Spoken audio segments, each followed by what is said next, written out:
82 वर्षीय श्रीमती संसार देवी गर्व से भरी विनम्रता पूर्वक सभी की बधाई स्वीकार कर मन ही मन ईश्वर का आभार व्यक्त कर रही थी। देवभूमि हिमाचल में व्यवस्था परिवर्तन की दिशा में नए अध्याय की रचना हुई थी। रचनाकार उनका अपना ही बेटा ठाकुर सुखविंदर सिंह सुक्खू था। गैर राजनीतिक साधारण से परिवार में जन्मे कांग्रेस संगठन के समर्पित कार्यकर्ता संघर्ष, तप व त्याग की भट्ठी में तपे प्रदेशवासियों के अपने सुक्खू भाई मुख्यमंत्री के रूप में हिमाचल प्रदेश की बागडोर संभालने के पश्चात अपनी मां का आशीर्वाद लेने गांव पहुंचे थे। परिवहन निगम में ड्राइवर रहे सुक्खू के पिता श्री रसील सिंह ने चाहा था कि बेटा पढ़ लिख कर सरकारी नौकरी करे, लेकिन सुक्खू का इरादा सरकारी नौकरी करने का नहीं था, बल्कि राजनीति में आकर जनता की सेवा करने का था। ये रास्ता लंबा और जोखिम भरा था। सुक्खू के पास ना तो पैसा था और ना ही कोई राजनीतिक विरासत। उनके पास तो राजनीति में सफलता हासिल करने के लिए सिर्फ संघर्ष का ही रास्ता था। संघर्ष के रास्ते पर चलकर सफलता तक पहुंचकर इन्होंने सभी मिथकों को तोड़ दिया है। सुक्खू जी आज बहुत अच्छे मुख्यमंत्री बन गए हैं। मैंने बहुत दुआ करी थी, मेरे हाथों में पाला, मैंने अपने हाथों से पाला। हाँ जी, और आगे भी इनको भगवान बहुत सुखी दे, तंदुरुस्ती दे, इससे भी आगे बढ़ा। बीते 40 वर्षों में ठाकुर सुखविंदर सिंह सुक्खू ने अपनी विचारधारा पर निरंतर चलकर संगठन के लिए पूरी निष्ठा से कार्य करते हुए अपना मुकाम हासिल किया है। कहते हैं ना, मान लो तो हार है, ठान लो तो जीत। वरिष्ठ माध्यमिक पाठशाला छोटा शिमला से 10वीं तक की पढ़ाई के दौरान खूब मस्ती की, दोस्तों के साथ विद्यार्थी जीवन का आनंद लिया। ब्रॉकहोस्ट से स्कूल तक के सफर के भी अनेक किस्से संजोए हैं। बचपन में सुखविंदर सिंह सुक्खू जी इसी स्कूल में पढ़ते थे। पहली से 10वीं तक किसी स्कूल में पढ़े और बहुत ही मेहनती और शरारती माइंड के भी इंसान थे और बहुत चुस्त और दुरुस्त, बहुत ही अच्छे इंसान थे। मेरी दुकान में बहुत दफ़ा आते थे, चाय, पकौड़े, बर्फ़ी, बेसन, छोले पूरी भी खाया करते थे। इन्होंने NSUI के सदस्य के रूप में राजनीतिक सफर की शुरुआत की। संजौली कॉलेज में साधारण परिवार का ये बालक असाधारण था।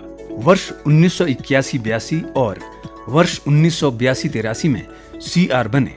1983-84 महासचिव और 1984-85 में SC के अध्यक्ष निर्वाचित हुए। श्री सुक्खू 1985-86 में हिमाचल प्रदेश विश्वविद्यालय में विधि विभाग के विभागीय प्रतिनिधि रहे। इन्होंने MA LLB की शिक्षा ग्रहण की।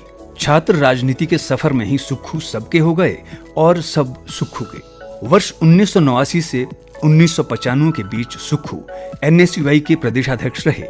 1995 से 1998 तक युवा कांग्रेस के महासचिव, 1998 से 2008 तक प्रदेश युवा कांग्रेस के अध्यक्ष रहे। 1992 से 1997 तथा 1997 से 2002 तक 2 बार नगर निगम शिमला के पार्षद चुने गए। वर्ष 2008 से 2012 तक प्रदेश कांग्रेस के महासचिव बने और 8 जनवरी 2013 से कांग्रेस के प्रदेशाध्यक्ष बने।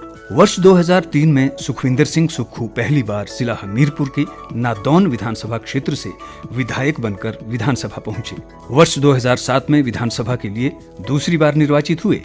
2007 से 2012 तक कांग्रेस विधायक दल के मुख्य सचेतक रहे। दिसंबर 2017 में तीसरी बार विधायक के रूप में चुने गए। दिसंबर 2022 में श्री सुक्खू चौथी बार नादौन विधानसभा क्षेत्र से जीत दर्ज कर विधानसभा के लिए चुने गए और मुख्यमंत्री पद ग्रहण किया। शुरुआती दिनों से ही श्री सुक्खू की पहचान तेज तर्रार, ईमानदार और निर्भीक नेता की रही है। अद्भुत नेतृत्व क्षमता, सिद्धांतों से कभी समझौता न करने की जिद, जरूरतमंदों की मदद का जज्बा, संघर्ष की राह पर सदैव गतिमान सुक्खू के व्यक्तित्व का अभिन्न अंग है काम।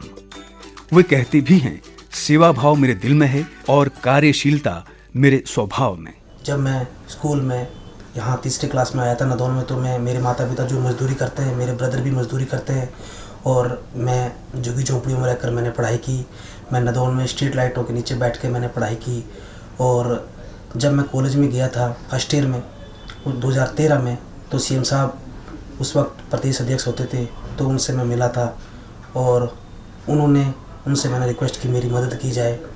तो मैं आपसे ये बताना चाहूँगा कि सीएम साहब ने उस समय मेरी मदद की। उन्होंने मुझे बीए करवाई, उसके बाद बीएड करवाई, और मैं एक बहुत गरीब परिवार से संबंध रखता हूँ। आज मैं सीएम साहब के साथ एज ए पीए काम कर रहा हूँ। उन्होंने मुझे 2016 में अपने साथ रखा, तो मैं सीएम साहब का बहुत बहुत धन्यवाद करता हूँ कि एक ऐसी शख्सियत जो कि गरीबों के बारे में सोचते हैं, गरीबों का इतना उत्थान करते हैं। तो मैं ज़्यादा ना बोलता हूँ, यही कहूँगा कि मेरे लिए तो सीएम साहब भगवान से भी बढ़कर है।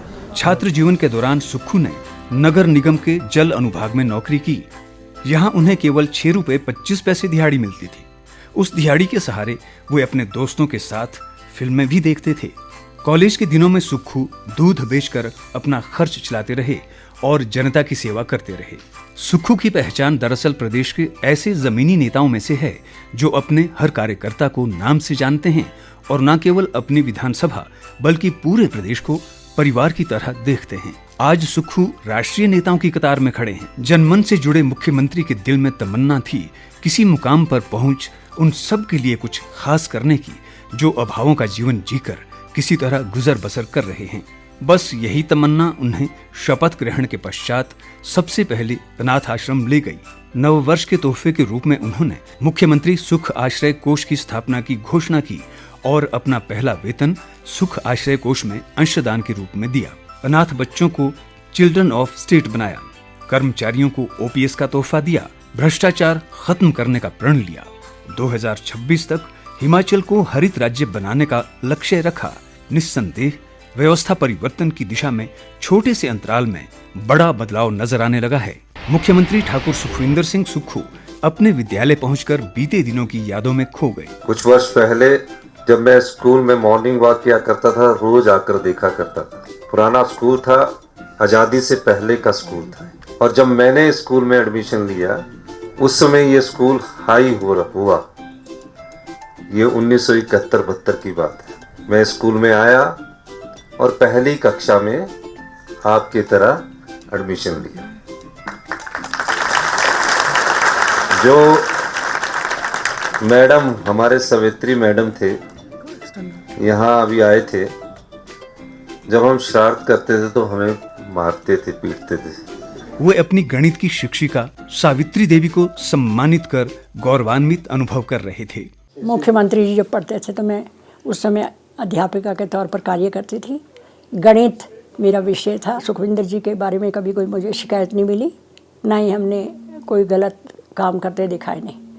तो बहुत ही अच्छे स्टूडेंट थे और इतने बड़े पद पर पहुंचे, मुझे बहुत खुशी हुई है, बहुत ही ज़्यादा। ज़िंदगी में पहली बार इतना वो हुआ है मुझे, और मैं चाहती हूँ कि भगवान इनको और ऊंचे पद पर ले जाए। जो भी कार्य करें वो जनता की भलाई के लिए और देश की भलाई के लिए होते रहें, ताकि इनका नाम और ऊंचे स्थान पर जाए। स्कूल की चटाई पर बैठकर पढ़ा ये बालक कड़ी मेहनत और दृढ़ इच्छा शक्ति से प्रदेश की राजनीति के शिखर पर पहुंचकर सभी के लिए प्रेरणादायी बन गया है।